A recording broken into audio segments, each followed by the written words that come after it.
मौन को अक्सर सहमति का प्रतीक माना जाता है और इस हिसाब से देखें तो विजय शाह के खिलाफ बीजेपी की तरफ से कोई एक्शन न लिया जाना भी तो समर्थन देने जैसा ही है। ये ठीक है कि तमाम बीजेपी नेताओं के साथ साथ आलाकमान तक खफा हैं, लेकिन जब सार्वजनिक तौर पर कोई एक्शन दिखा नहीं तो क्या समझा जाए। जब प्रधानमंत्री नरेंद्र मोदी ऑपरेशन सिंदूर में लगे जवानों और अफसरों की हौसला अफजाई के लिए सुबह सुबह एयरबेस पहुंच जाते हों, देश भर में तिरंगा यात्रा निकाली जा रही हो, ऐसे में मध्य प्रदेश के कैबिनेट मंत्री विजय शाह का कर्नल सोफिया कुरैशी को आतंकवादियों की बहन बताना और बीजेपी का तत्काल प्रभाव से एक्शन न लेना, ऐसा ही लगता है जैसे बीजेपी अपने नेता को बचाने की कोशिश कर रही हो। जब प्रधानमंत्री मोदी खुद राष्ट्र के नाम संदेश में सेना के पराक्रम की तारीफ करते नहीं थकते, ऑपरेशन सिंदूर को भविष्य के लिए भी मिसाल बता रहे हों, विजय शाह अपने जोशीले भाषण में कहते हैं कि जिन लोगों ने हमारी बेटियों का सिंदूर उजाड़ा था, मोदी जी ने उन्हीं की बहन बेचकर उनकी ऐसी तैसी कर दी। पूरे घटनाक्रम पर नजर डालें तो मुख्य तौर पर 3 बातें समझ में आ रही हैं। कर्नल सोफिया कुरैशी पर मध्य प्रदेश के मंत्री विजय शाह के बयान से ज्यादा भाजपा की किरकिरी हाईकोर्ट के आदेश के बाद हुई।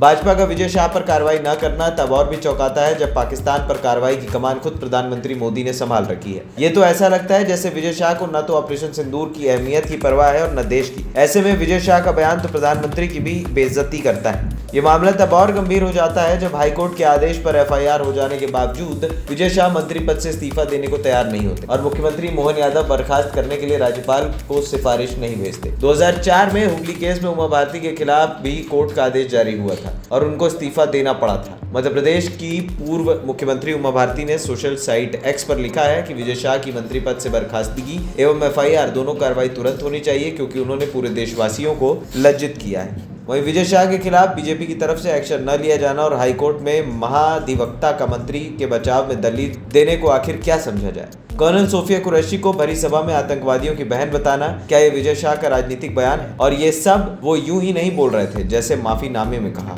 हाईकोर्ट की डिवीजन बेंच के सामने मध्य प्रदेश की बीजेपी सरकार की ओर से पेश महाधिवक्ता प्रशांत सिंह दलील पेश कर रहे थे। मीडिया में प्रकाशित खबरें तोड़ मरोड़ कर पेश की गई होती हैं, इसलिए ध्यान नहीं देना चाहिए। जांच होनी चाहिए। वो बार बार अदालत से समय मांग लेते और तब जस्टिस अतुल श्रीधरन को बोलना पड़ा कि उन्होंने खुले मन से अपमानजनक बयान दिया और वीडियो सोशल मीडिया पर वायरल है। अब सफाई की कोई गुंजाइश नहीं होगी। हाईकोर्ट का मानना है कि कर्नल सोफिया राष्ट्र की गौरवशाली बेटी हैं। उसे पहलगाम हमले में 26 लोगों की हत्या करने वाले आतंकियों की बहन के रूप में इसलिए संदर्भित करना कि वो मुस्लिम है, मंत्री की गटर की भाषा है। इससे महिला अधिकारी का अपमान हुआ। ये भारतीय सेना की गरिमा और राष्ट्रीय एकता पर भी प्रश्न चिन्ह लगाता है। ये देश की एकता, अखंडता, संप्रभुता के लिए खतरनाक है और यही बात सुप्रीम कोर्ट में भी देखने को मिली। हाईकोर्ट के आदेश के खिलाफ जब विजय शाह सुप्रीम कोर्ट पहुंचे तो सीजेआई BR गवई ने फटकार लगाते हुए कहा कि आप किस तरह का बयान दे रहे हैं? आप मंत्री हैं, मंत्री होकर किस तरीके की भाषा का इस्तेमाल कर रहे हैं? क्या ये मंत्री को शोभा देता है? विजय शाह के वकील ने सुप्रीम कोर्ट में दलील दी कि उनके वकील ने माफी मांग ली है। वकील की शिकायत ये भी रही कि हाईकोर्ट में ऑर्डर पास करने से पहले उनको सुना नहीं गया पर आरोप लगाया। मीडिया ने उनके बयान को तोड़ मरोड़ कर पेश किया। मीडिया ने इसे ओवर हाइप कर दिया।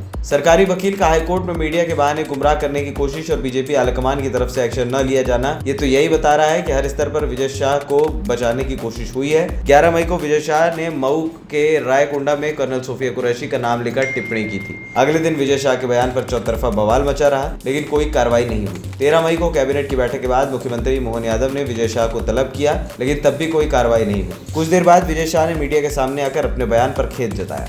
उसी दिन बाद में विजय शाह का माफीनामे का वीडियो आया जिसमें वो माफी मांग रहे थे लेकिन हंस भी रहे थे। बीजेपी नेता दिन पर डैमेज कंट्रोल करने में जुटे रहे और फिर रात को 10 बजे बीजेपी नेताओं की एक टीम कर्नल सोफिया कुरैशी के घर नौगांव पहुंची और परिवार के लोगों से मुलाकात की। मुलाकात के दौरान बीजेपी नेताओं ने कहा कि सोफिया हमारे देश की बेटी है और उन पर गर्व है। देखकर तो यही लग रहा है कि बीजेपी की तरफ से सिर्फ बचाव की कोशिशें हुई, एक्शन जैसी कोई कोशिश कहीं भी नजर नहीं आई है। एफआईआर अगर दर्ज हुई है तो हाईकोर्ट की सख्ती पर। रिपोर्ट्स की माने तो हाईकोर्ट ने कहा था कि 4 घंटे में पुलिस शिकायत दर्ज करे, लेकिन औपचारिकता पूरी होने में वक्त कहीं ज्यादा लग गया। विजय शाह के खिलाफ भारतीय न्याय संहिता की 3 गंभीर धाराओं में मुकदमा दर्ज किया गया है। धारा 152, धारा 196(1)(b) और 197(1)(c) के तहत। BNS की धारा 152 भारत की संप्रभुता, एकता और अखंडता को खतरे में डालने वाले कार्यों के खिलाफ है और अगर विजय शाह को अदालत में दोषी पाया गया तो आजीवन कारावास की सजा या अधिकतम 7 साल की जेल हो सकती है। जरा सोचिए, हाईकोर्ट और सुप्रीम कोर्ट ने प्रथम दृष्टया जिसे इतना गंभीर अपराध माना है, पुलिस ने भी अदालती जवाब में शिकायत दर्ज कर दी है,